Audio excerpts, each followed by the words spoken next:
La première raison pour laquelle prier, même pendant cette période de confinement, est que Dieu pourvoit. Dieu pourvoit. En fait, Dieu ne reste pas confiné chez lui, même pendant cette période. Dieu répond lorsqu'on prie, lorsqu'on lui demande, lorsqu'on lui parle, il intervient, il se laisse trouver et il pourvoit. En fait, ça se voit dans un enseignement de Jésus à ses disciples sur la prière dans le chapitre 11 de Luc.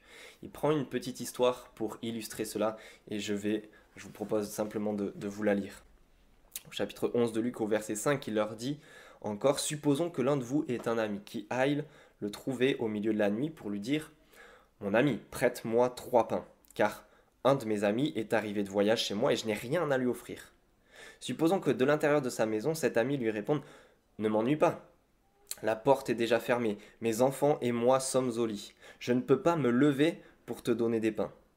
Je vous le dis, même s'il ne se lève pas pour les lui donner parce que c'est son ami, il se lèvera à cause de son insistance et lui donnera tout ce dont il a besoin.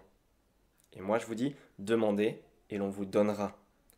Cherchez et vous trouverez. Frappez et l'on vous ouvrira. En effet, tous ceux qui demandent reçoivent. Celui qui cherche trouve et l'on ouvrira à celui qui frappe. Dans cette première partie de cette petite histoire, Jésus illustre que Dieu est comme cet ami qui ne reste pas confiné, mais il répond à ceux qui lui demandent, il donne à celui qui le demande, il ouvre à ceux qui frappent à sa porte, il se laisse trouver par ceux qui le cherchent.